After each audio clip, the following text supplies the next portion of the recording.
ദൈവതിരുനാമത്തിന് മഹത്വമുണ്ടാകട്ടെ. ദൈവത്തിന് വേണ്ടി ശക്തമായി പ്രയോജനപ്പെടേണ്ടുന്ന അനേക ആളുകളുണ്ട്. ഒരുപാട് പേര് പ്രാർത്ഥിച്ചുകൊണ്ടും ഇരിക്കുന്നുണ്ട്. കർത്താവേ, എന്നെ ഉപയോഗിക്കണേ, എന്നെ അങ്ങയുടെ കരങ്ങളിൽ ഇണങ്ങിയ ആയുധമാക്കിയൊക്കെ ഉപയോഗിക്കണമേ എന്നുള്ളത്. ഇന്ന് നമ്മൾ ചിന്തിക്കുവാനായിട്ട് പോകുന്നത് എങ്ങനെയാണ് ദൈവസന്നിധിയിൽ നമ്മൾ മൂർച്ചയുള്ള ആയുധങ്ങളായി മാറേണ്ടതെന്നും ദൈവഹിതപ്രകാരം ഉപയോഗിക്കപ്പെടേണ്ടതും എന്നുള്ളത്.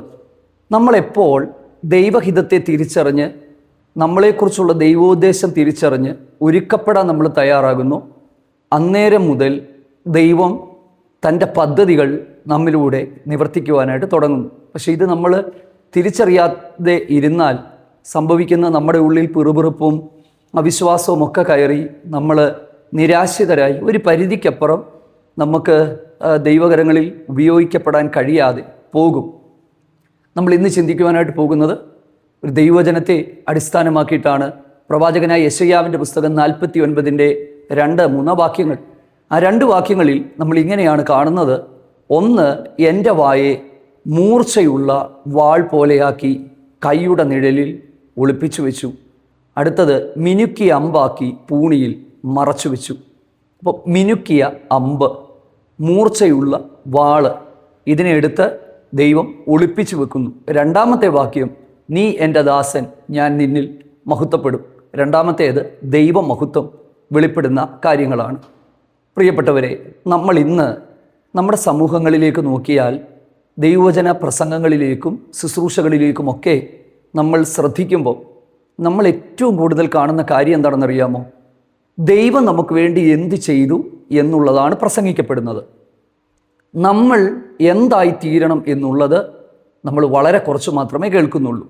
ദൈവം നമുക്ക് വേണ്ടി എന്ത് ചെയ്തു എന്നുള്ളത് പ്രസംഗിക്കേണ്ട എന്ന് ഞാൻ പറഞ്ഞില്ല. പക്ഷേ ഇതിൻ്റെ പിന്നിൽ ഒരപകടകരമായ അവസ്ഥ ഒളിഞ്ഞിരിപ്പുണ്ട്. ഇന്നത്തെ കാലത്ത് സഭകളിലും സമൂഹങ്ങളിലും ദൈവവചന ശുശ്രൂഷകളിലുമൊക്കെ പറ്റിയ പരാജയം എന്താണെന്ന് ചോദിച്ചാൽ, ഒരു വ്യക്തി എങ്ങനെ ക്രമപ്പെടണം, നമ്മൾ എങ്ങനെയായിത്തീരണം എന്നുള്ളത് വളരെ കുറച്ചേ പ്രസംഗിക്കപ്പെടുന്നുള്ളൂ. അതായത് ദൈവം നിന്നെ അനുഗ്രഹിക്കും, ദൈവം നിന്നെ സൗഖ്യമാക്കുന്നു, നിൻ്റെ വിടുതലിൻ്റെ സമയമായി, ഇപ്പോൾ വിടുതൽ നടക്കും, നിൻ്റെ ശാപത്തെ ദൈവം അഴിക്കുന്നു. ഇതൊക്കെ ശരിയാണ്. ഇതെല്ലാം ദൈവം നമുക്ക് വേണ്ടി ചെയ്യുന്ന കാര്യങ്ങളാണ്. പക്ഷേ നമ്മൾ എന്തായിത്തീരണമെന്നുള്ളത് പഠിപ്പിക്കുന്നില്ല എന്നുള്ളതാണ് ദുഃഖകരം. അതുകൊണ്ട് എന്താണ് സംഭവിക്കുന്നതെന്നറിയാമോ? ഈ ഓരോ വ്യക്തികളും രൂപാന്തരപ്പെടാതെ, ദൈവകരങ്ങളിൽ ഉപയോഗിക്കപ്പെടാതെ ഒഴിഞ്ഞ പാത്രമായി അവർ മാറുകയാണ്. നമ്മുടെ ഈ ദൈവം നമ്മളെ അനുഗ്രഹിക്കുന്നു, നടത്തുന്നു, അല്ലേ സൗഖ്യം തരുന്നു, ഇതൊക്കെ വിശ്വാസത്തിൻ്റെ പ്രാഥമിക നാളുകളിലാണ് നമുക്ക് ആവശ്യം. പക്ഷെ കാലങ്ങളിൽ നമ്മൾ മുമ്പോട്ട് പോകുമ്പോൾ ആഴമായ ആത്മീക വെളിപ്പാടുകളിലേക്ക് നമ്മൾ ഇറങ്ങി ദൈവവചനത്തിൻ്റെ ആഴങ്ങളിലൂടെ മുൻപോട്ട് യാത്ര ചെയ്ത് നമ്മൾ കുറച്ചു മുമ്പ് ഞാൻ പറഞ്ഞതുപോലെ മിനുസമുള്ള അമ്പായി, മൂർച്ചയേറിയ വാളായി മാറണം. പല സമയങ്ങളിലും ശത്രുവിൻ്റെ പദ്ധതി എന്താണെന്നറിയാമോ? നമ്മളെ മൂർച്ച ഉണ്ടാകാൻ അവൻ സമ്മതിക്കത്തില്ല. അതുതന്നെയാണ് തെളിവ്. 1 ശമൂവേൽ 13-21 വാക്യങ്ങളിലൊക്കെ നമ്മൾ നോക്കുമ്പോൾ, ശൗൽ ഇസ്രായേലിൻ്റെ രാജാവായി, ആയുധങ്ങളെല്ലാം അവരുടെ കയ്യിലുണ്ട്. പക്ഷേ ആയുധങ്ങൾ കാച്ചി മൂർച്ചയുള്ളതാക്കാൻ കൊല്ലന്മാരില്ല. ഫെലിസ്ത്യർ സകല കൊല്ലന്മാരെയും ഇല്ലാതാക്കി. അപ്പോൾ എന്താ സംഭവിച്ചത്? അടുത്തത്, ഇവരുടെ കയ്യിൽ അര ഉണ്ടായിരുന്നെന്ന് എഴുതിയിട്ടുണ്ട്. അരം. ഇന്നും കൊല്ലന്മാരില്ല, അരമേ ഉള്ളൂ. ഇല്ലേ? എന്താ ഈ കൊല്ലനും അരവും ഒക്കെ തമ്മിലുള്ള വ്യത്യാസം? ഒരു ആയുധം യഥാർത്ഥമായി മൂർച്ചയാകണമെങ്കിൽ കൊല്ലൻ്റെ ആലയിലേക്ക് കൊണ്ടുപോകണം. അപ്പോൾ പിശാചിൻ്റെ ഏറ്റവും വലിയ തന്ത്രങ്ങളിൽ ഒന്നെന്ന് പറയുന്നത് നമ്മൾ മൂർച്ചയില്ലാതാകുക എന്നുള്ളതാണ്. ഇത് ദുഃഖകരമെന്ന് പറയട്ടെ, ഈ നാളുകളിൽ സംഭവിക്കുന്നൊരു കാര്യമാണ്. അപ്പം ഞാൻ കുറച്ച് മുമ്പ് പറഞ്ഞ പോലെ ദൈവം നമുക്ക് വേണ്ടി എന്ത് ചെയ്തു എന്നുള്ളത് മാത്രമേ പ്രസംഗിക്കുന്നുള്ളൂ. പക്ഷേ ഒരു ആത്മീക വെളിപ്പാട് ഞാൻ നിങ്ങളോട് പറയാം. ഇതിനു മുമ്പ് ഒരിക്കൽ ഞാനത് പറഞ്ഞിട്ടുണ്ട്. ചെങ്കടലിൻ്റെ കരയിൽ ഇസ്രായേൽ നിൽക്കുമ്പോൾ അവിടെ ശുദ്ധീകരണം ആവശ്യമില്ല, അവിടെ ജനത്തിൻ്റെ വിശ്വാസം ആവശ്യമില്ല. മോശ കൈനീട്ടുന്നു, ചെങ്കടൽ വിഭജിക്കുന്നു, ജനം കടന്നു പോന്നു. പക്ഷേ 40-ലധികം വർഷങ്ങൾ കഴിഞ്ഞ് യോർദാൻ്റെ കരയിലേക്ക് വന്നപ്പോൾ ഒറ്റ വാക്കിൽ യോർദാനെ വിഭജിക്കുവാൻ ദൈവത്തിന് കഴിയും. പക്ഷേ 40 കൊല്ലം കഴിഞ്ഞപ്പോൾ ജനത്തിൽ നിന്ന് ദൈവം ശുദ്ധീകരണം ആവശ്യപ്പെട്ടു. ജനത്തോട് ശുദ്ധീകരിക്കാൻ ദൈവം പറഞ്ഞു. എന്താണ് അതിൻ്റെ അർത്ഥം? ഈ കാലങ്ങൾ കഴിയുമ്പോൾ നമ്മുടെ ജീവിതത്തിൻ്റെ അകത്ത് ഉണ്ടാകേണ്ടുന്ന കുറച്ച് മാറ്റങ്ങളുണ്ട്. ദൈവം ഉപയോഗിക്കാനായി ദീർഘനാളുകളിലായി പ്രാർത്ഥിച്ചുകൊണ്ടിരിക്കുന്ന ധാരാളം ആളുകളുണ്ട്. പക്ഷേ ദൈവം ഒരാളെ എങ്ങനെയാണ് ഉപയോഗിക്കുന്നത്? ദൈവം ഉപയോഗിക്കണമെങ്കിൽ ഒന്നാമത് നമ്മൾ ഒരുക്കപ്പെടണം, നമ്പർ 1. രണ്ടാമത് മാത്രമേ ദൈവം തൻ്റെ പ്രവൃത്തി ചെയ്യത്തുള്ളൂ. നമ്മൾ വായിച്ച ആ ഒരു വാക്യത്തിലേക്ക് വരുമ്പോൾ 2 കാര്യങ്ങളാണ്. ഒന്നാമത്തേത്, മൂർച്ചയുള്ള വാളാക്കി, എൻ്റെ വായെ മൂർച്ചയുള്ള വാളാക്കി കൈയുടെ നിഴലിൽ ഒളിപ്പിച്ചു വെച്ചു. 2, മിനുക്കമുള്ള അമ്പാക്കി പൂണിയിൽ മറച്ചു വെച്ചു. 2 കാര്യങ്ങളാണ്, മൂർച്ചയുള്ള വാളും മിനുക്കിയ അമ്പും. ഈ ഒരു ഭാഗം ധ്യാനിക്കുമ്പോൾ ആഴമായ സ്വർഗീയ വെളിപ്പാടുകൾ ഈ വേദഭാഗത്തിൻ്റെ അകത്തുണ്ട്.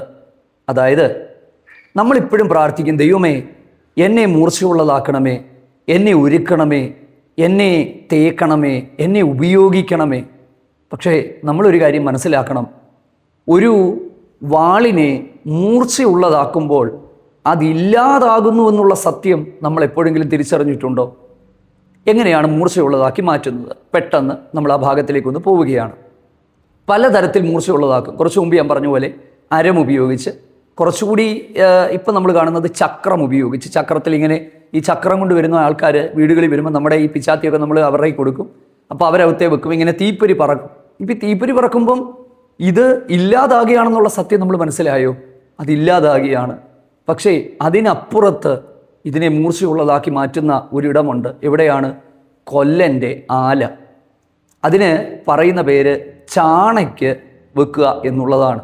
ഇനിയും ഇതിനോട് ചേർന്ന് ഒരു പ്രയോഗം കൂടെ ഉണ്ട്. നിങ്ങൾ കേട്ടിട്ടുണ്ടോ എന്ന് എനിക്കറിയില്ല. ഞാൻ ഇന്ന് പകലിൽ, അതായത് ഈ വെള്ളിയാഴ്ച പകലിൽ ഫാസ്റ്റിംഗ് പ്രയറിന് ഞാൻ പോയപ്പോൾ ഞാൻ ഈ ഭാഗം ശുശ്രൂഷിച്ചപ്പം വളരെ പ്രായമുള്ളൊരു മാതാവ് എന്നോട് പറഞ്ഞൊരു കാര്യമാണ്, പാസ്റ്ററെ, തുകപ്പ് ശരിയാണെങ്കിൽ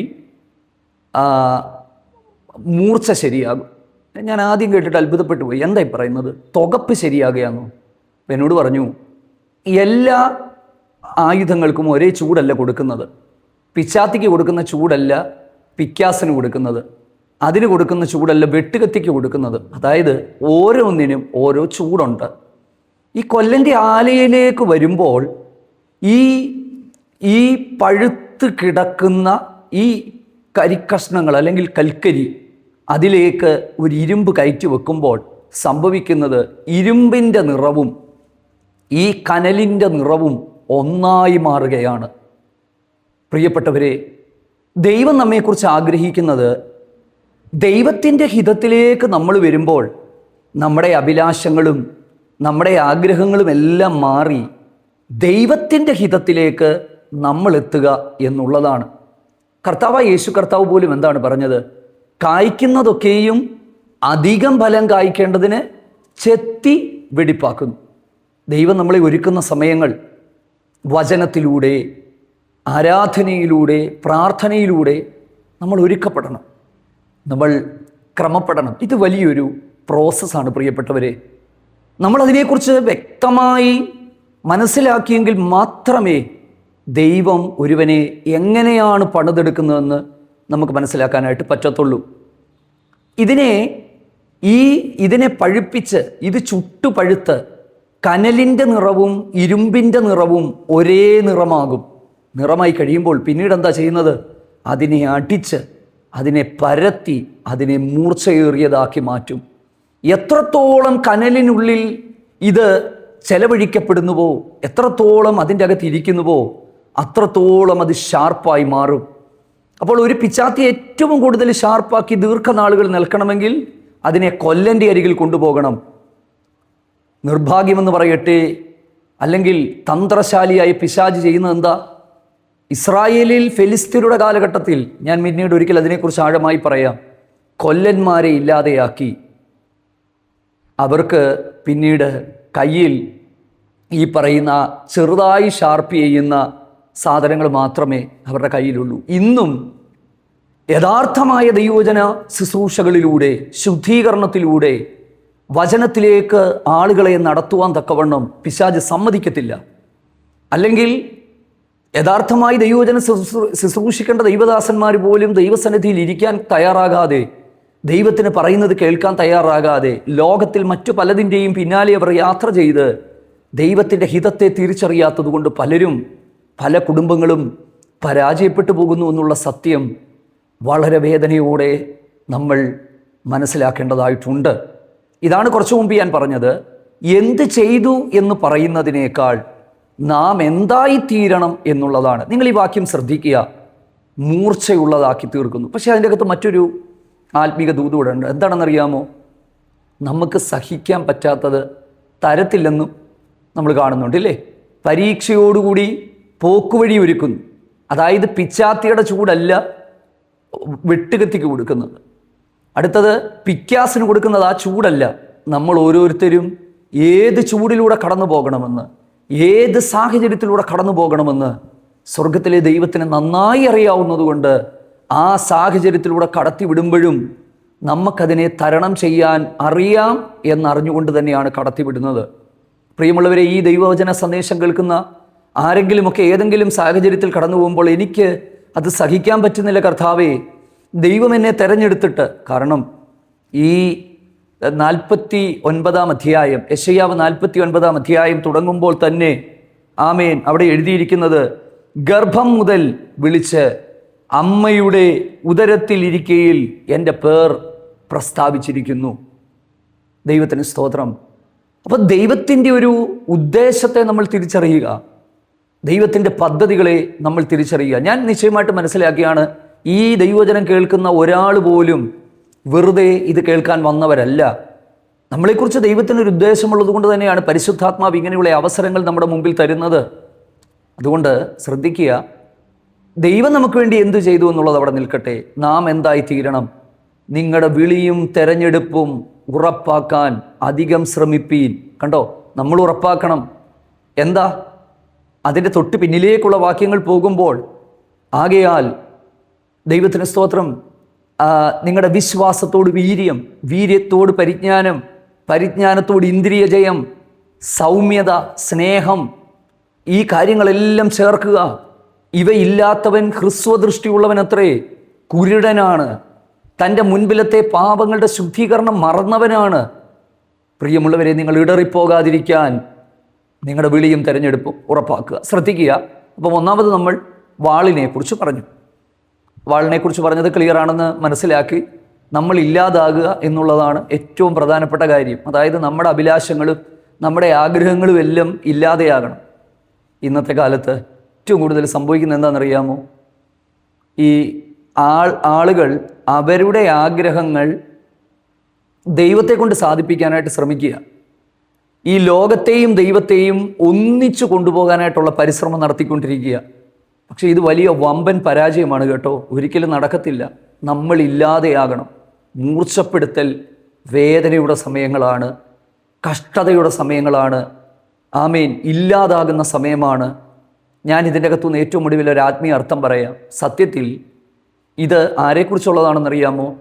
യെശയ്യാ പ്രവാചകൻ്റെ പുസ്തകം 49, 52, 53 അധ്യായങ്ങളെല്ലാം സഫറിങ് സെർവൻറ്റിനെ കുറിച്ചുള്ള പ്രവചനമാണ്.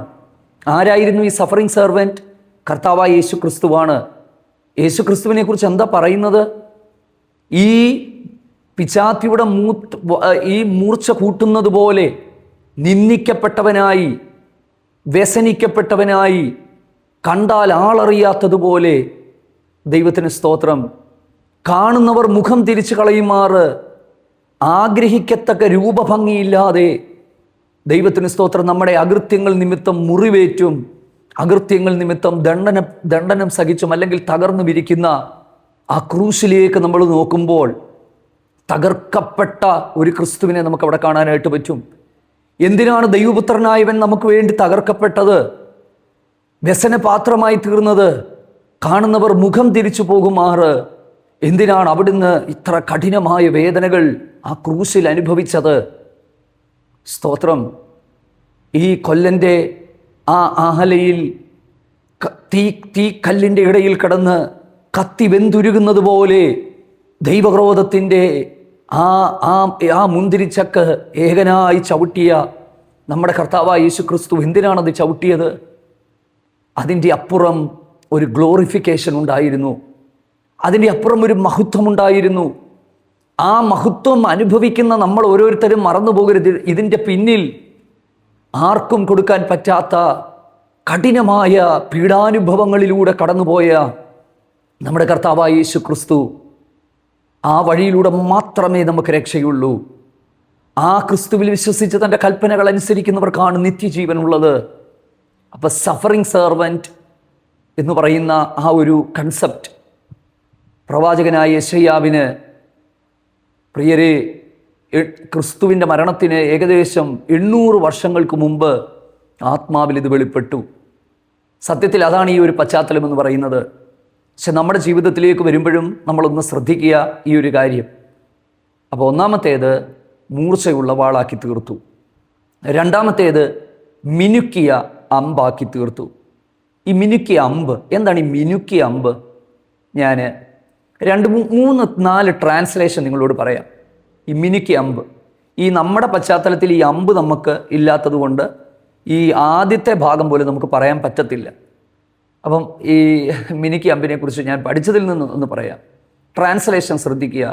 He made me like a polished ആരോ.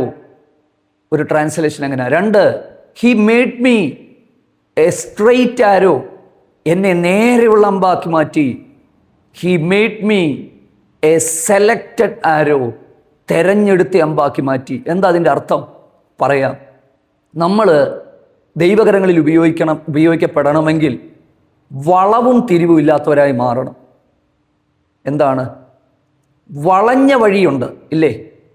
ഈ ബാല്യകാലങ്ങളിൽ എനിക്ക് ഓർമ്മയുണ്ട്, ഈ മുളയുടെ കമ്പെടുത്തിട്ട് നമ്മളതിനെ വളച്ച് വെച്ചിട്ട് ഒരു ഇലാസ്റ്റിസിറ്റി ഉള്ള എന്തെങ്കിലും ഒരു സാധനം വെച്ച് കെട്ടിട്ട് ഈ പിന്നെ ഇത് വില്ല് അമ്പെടുക്കും.